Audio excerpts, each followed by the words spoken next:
Good morning, everybody.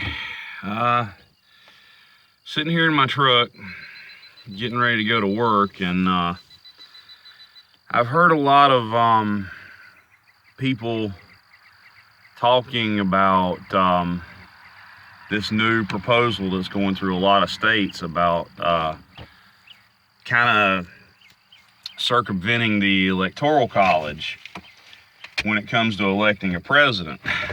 And I kind of find it funny because you get a guy up there who doesn't give a flying flip about what his opponents think of him, and a guy who is a billionaire so they can't buy him off, and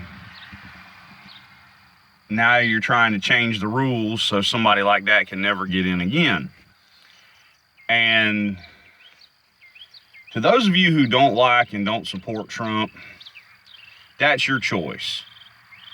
But what you need to look at and what you need to realize is that somebody like Trump is what we have needed for a long time. He may seem like a child, he may seem immature to you, and yeah, he's a pompous ass. I agree with that. I'll go along with that. As a person, I don't care for him very much. But the country is doing much better under him than they ever have under Obama, under Bush. For the last 20 years, this country is doing better under Trump than they have under the last three guys. And he surprised me. I didn't vote for him, but he surprised me. But let's get back to the subject at hand, the changing of the Electoral College. The Electoral College was given to us for a reason. It is a way for the states to select the president and not the people. The only federal office that our founders intended to be chosen by the people was members of the House of Representatives. And that was for a reason. The House of Representatives is the people's voice in the government. The Senate is the state's voice in the government. And the president, selected by the states and the people at the same time. Okay? The Electoral College is for a reason. The founders knew that if it was direct popular vote that chose the president, that only the most populous states would have a voice. And you see that. You see that all the time. If you look at a map of counties in this country, all the counties of this country, and you see which counties voted for who, popular vote-wise, it's only in the most populous cities. So if you do away with the Electoral College, 4 cities would choose the president: LA, Chicago, Miami, and New York. How is that having everyone's vote count? Only if you live in those 4 cities will your vote count. Everyone else's vote would be absolutely meaningless. So with the electoral college, it's more fair. Your vote has more of a voice in the Electoral College. Yeah, I know you get bent because somebody doesn't win the popular vote, but they win the presidency. Well, that's how the freaking rules work. Yeah, it's happened 5 times. So it's the way it's supposed to work. It gives the people more of a voice. The people in the rest of the country might as well not even show up to the polls to vote, because it wouldn't mean anything if you got rid of the Electoral College. Now, this proposal that's going through the several states is a proposal to award the states' electoral votes to the winner of the nationwide popular vote, and California's already passed it. So what's going to be funny is if a Republican wins the nationwide popular vote, California has no choice but to award their 55 electoral votes to the Republican candidate. But party is irrelevant here. What I'm trying to get across is that if they do this, only Only the most popular vote, only the most populous states would have a voice.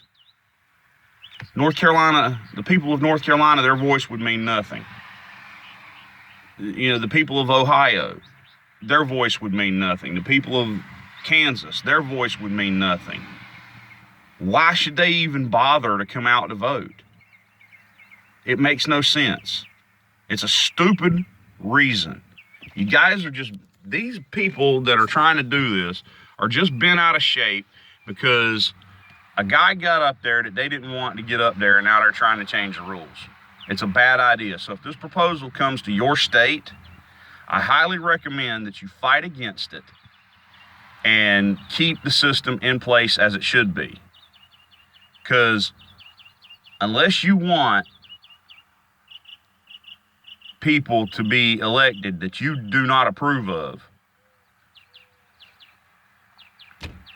then go by all means, go ahead. This country has the structure that it has for a reason. And a lot of people that are behind this mess do not even realize that the founding fathers were geniuses. They knew, they could see problems that would occur, and that's why they did some of the things they did. Back to the Electoral College. I mean, up until 1824, most states chose their Electoral College members by a vote of the state legislature or in electoral districts in their state. It was indirectly chosen. A lot of the times the people didn't have a choice whatsoever.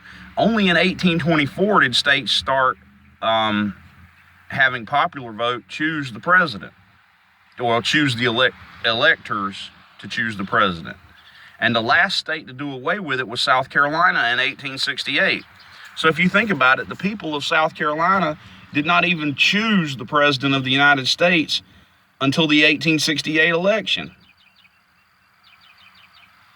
Think about that. I mean, but that's the way it is. The president is not intended to be chosen by the people. I strongly suggest that a lot of you take the time today to study the works of the founding fathers, study their papers, read the Federalist Papers, read the Constitution, read this stuff. You will learn and you will understand more.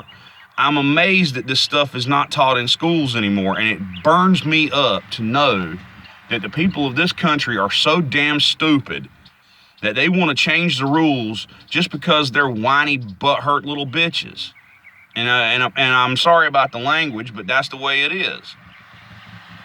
Take your head out of your ass, do some studying, and learn why things are the way they are. There's a damn good reason for it. Have a great day.